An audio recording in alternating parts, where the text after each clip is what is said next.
Bonjour Steven. Vous êtes donc Steven Beckers, architecte pionnier et spécialiste de l'économie circulaire. Vous êtes également expert BoPro et fondateur de Big, dont la mission est de créer un réseau de fermes aquaponiques durables dans les grandes villes comme ici à Bruxelles. Première petite question pour vous. Quel a été le point déterminant dans la construction de Big pour vous et pour quelles raisons votre choix s'est porté sur Anderlecht? Bonjour et bienvenue. J'ai commencé par la partie économie circulaire de manière générale, de faire en sorte que la ville soit productive. Cette idée m'est venue il y a très longtemps déjà et s'est concrétisée quand j'ai commencé à travailler en Chine, conseiller des villes en Chine et le gouvernement chinois, où je me suis rendu compte en fait qu'il y avait un énorme problème d'accessibilité à la nourriture fraîche dans ces villes et que les paysans étaient dans des appartements et n'avaient plus de terre à cultiver. Et voilà. Mais plutôt que de commencer à résoudre ça en Chine, j'ai décidé de le tester ici à Bruxelles, Bruxelles, capitale de l'Europe, et Anderlecht, spécifiquement le site des abattoirs Anderlecht, qui s'appelle le ventre de Bruxelles, qui porte très bien son nom et qui est lié déjà au départ à tout ce qui est alimentation. Donc c'était un endroit idéal pour moi puisque il y avait un nouveau marché qui était en construction au moment où on a regardé ce projet déjà en 2015 pour développer un jardin suspendu en 2016 et les serres finalement en 2017 pour être opérationnel fin 2017 et on continue. Et l'idée là est évidemment au niveau économie circulaire de pouvoir non seulement utiliser les surfaces qui étaient inutilisées, c'était une toiture asphaltique, une toiture plate, et de récupérer la chaleur qui vient notamment des frigos, du marché, fruits, légumes et viandes qui se trouvent en dessous du FoodMet. Vous avez parlé de Chine, mais il y a aussi d'autres pays qui sont à la pointe en agriculture urbaine. Est-ce que vous vous inspirez de ce qui se passe dans d'autres pays ou d'autres projets, ou est-ce que finalement Bruxelles est tellement spécifique qu'il faut tout partir, enfin il faut partir de zéro? Non, l'inspiration est certainement venue de plusieurs projets. Déjà les projets de Urban Farms qui étaient en Suisse et en Hollande. Ensuite, les projets de ECF en Allemagne, à Berlin, qui sont d'ailleurs partenaires de Big. ECF qui a une ferme à peu près de la même taille, aussi aquaponique, et dont on s'est inspiré avec la grosse différence ici, c'est qu'on l'a intégré totalement à un bâtiment, avec des échanges à la fois de température, de CO2 et d'utilisation finalement d'une toiture inutilisée. Et en quoi l'économie circulaire est-elle importante dans les stratégies de développement d'agriculture urbaine? L'agriculture urbaine, c'est rendre la ville productive et essayer d'utiliser les déchets, entre guillemets, de la ville. Ces déchets sont quoi? C'est souvent de l'énergie perdue, de l'eau perdue aussi, et évidemment une production de CO2 qui soit des systèmes de chauffage, des bâtiments et de la ville globalement. Alors l'économie circulaire, pourquoi? C'est éviter de créer des systèmes qui produisent des déchets tant au niveau matériel, c'est-à-dire que tout ce qu'on a construit sur la ferme Big est démontable et est totalement ce qu'on appelle aujourd'hui surcyclable, c'est-à-dire qu'on peut réutiliser tous les matériaux, l'aluminium, le verre, tous les matériaux qui ont été utilisés, non toxiques, peuvent être réutilisés dans des cycles technologiques de l'économie circulaire. Et puis toute la partie biologique, qui est évidemment la production alimentaire ici à la fois de fruits et légumes et de poissons, se devait d'être totalement transparente et surtout ne créer aucun déchet. Il faut savoir que la pisciculture, de manière générale, la pisciculture en terre, mais également en mer, enfin sur terre et en mer, est très polluante. Est très polluante parce que les excréments des poissons, en gros leur urine qui est de l'ammoniac est rejeté directement dans la nature, est une pollution. Ici, on utilise cet ammoniac qu'on transforme en nitrite et puis en nitrate, et ce nitrate est extrait par les plantes ensuite. Et donc, il n'y a aucun rejet d'ammoniac dans l'environnement. En plus de ça, on consomme 50 fois moins d'eau, c'est pas 50%, c'est 50 fois moins d'eau que la production équivalente ailleurs.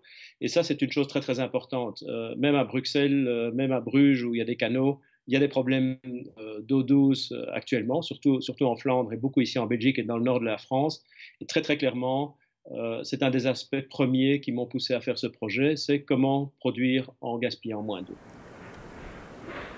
Ok, donc vous dites, hein, l'aquaponie peut y avoir moins de polluants avec la pisciculture traditionnelle. Mais moi, ça me pose une question.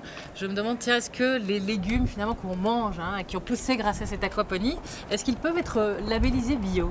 Alors, nous ne faisons pas de l'agriculture biologique au sens du label du terme, même si on pourrait le faire pour nos herbes aromatiques, simplement parce que nous sommes en toiture et nous ne sommes pas en pleine terre et que les poissons sont dans des bassins. Le label bio devrait s'adapter et il va s'adapter. Pour tout vous dire, la Commission européenne m'a demandé, lors d'une conférence que j'y ai donnée, m'a demandé si on ne pouvait pas créer un label aquaponie, qui soit un label qui montre que l'aquaponie est quelque part au-delà du bio. Ce n'est pas une critique vers le bio, mais c'est quelque chose de différent. Quand les réglementations et les contraintes, on va dire, du bio ont été instaurées, même si elles ne sont pas les mêmes dans chaque région, dans chaque pays du monde, elles n'ont pas tenu compte encore de nouvelles technologies telles que celles que nous développons ici et qui est pourtant totalement transparente. Le bio permet l'utilisation d'antibiotiques pour les poissons. Nous ne pouvons pas mettre d'antibiotiques, sinon on tuerait notre biofiltre, qui est des milliards de micro-organismes, et finalement on tuerait toute la production et toute la ferme. Et alors, une question moi, qui me vient, c'est ce type d'agriculture, est-ce que ça implique des investissements coûteux? Et alors, comment est-ce qu'on peut financer ce type de projet? Alors, nous sommes en train d'atteindre une viabilité financière. Ça a pris un peu plus de temps que prévu, et ça, c'est toute start-up, c'est normal. Nous le faisons à une échelle telle aujourd'hui qu'on peut vraiment tester les coûts salariaux, les coûts d'énergie, les coûts de fonctionnement et les coûts de construction, évidemment. Donc, c'est cash intensif au départ, effectivement, c'est-à-dire qu'il faut réellement investir pas mal d'argent. Cette ferme urbaine ici à Anderlecht a coûté 2 700 000 euros et elle devrait avoir un chiffre d'affaires d'environ 1 million d'euros par an. Avec un bénéfice qui devrait pouvoir amener une rentabilité en 5, 6, 7 ans, selon évidemment l'efficacité. Donc nous sommes en train de déployer ça à plus grande échelle avec notre partenaire Veolia qui est entré dans la société pour pouvoir développer ça de manière globale. Global, c'est global et local, c'est-à-dire pouvoir développer ça à l'international, si possible dans toutes les grandes villes d'Europe un jour. Donc c'est un modèle qui promet réellement et qui a sa rentabilité et qui surtout attire énormément les autorités qui veulent avoir une ferme big ou similaire dans leur ville, parce qu'on parle vraiment de production. On parle de production, on parle quand même d'économie sociale, puisqu'on travaille aussi dans les jardins extérieurs et pour certains travaux avec l'économie sociale, avec Atelier Groot Island et Travi ici en Belgique.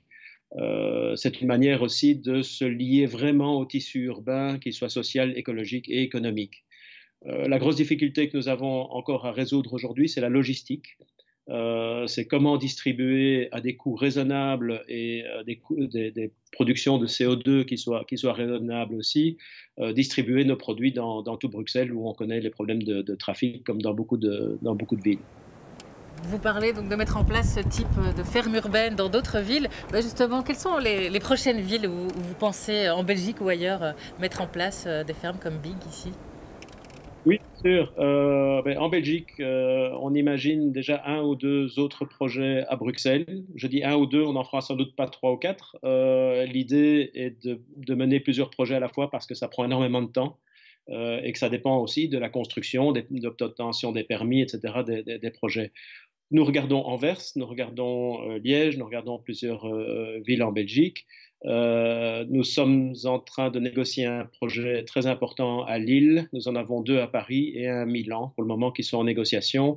Il y a des demandes aujourd'hui qui nous viennent via Veolia en Australie et dans d'autres zones. Donc la demande est là. Aujourd'hui, on est en train de peaufiner le modèle pour pouvoir vraiment le déployer.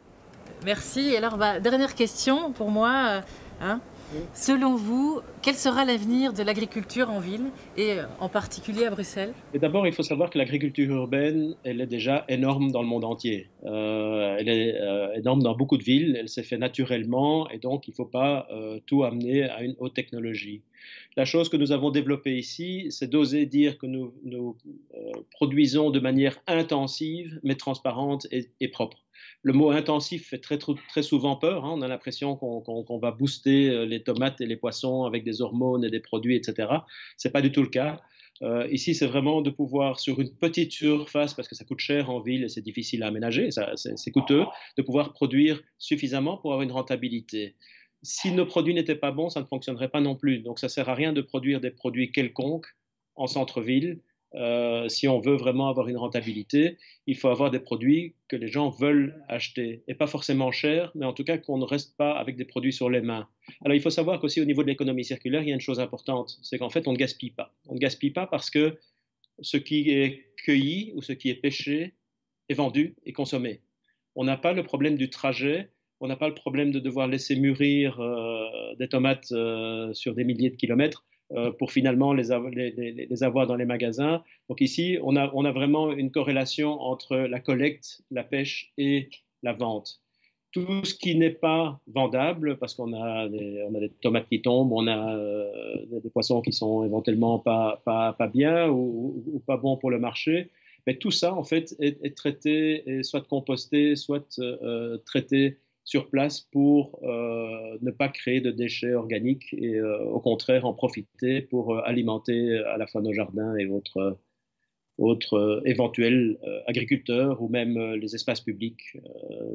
On ne le fait pas encore, mais c'est vraiment l'intention, c'est de ne vraiment rien jeter et qu'au contraire, que tous les déchets soient finalement des nutriments pour la vie.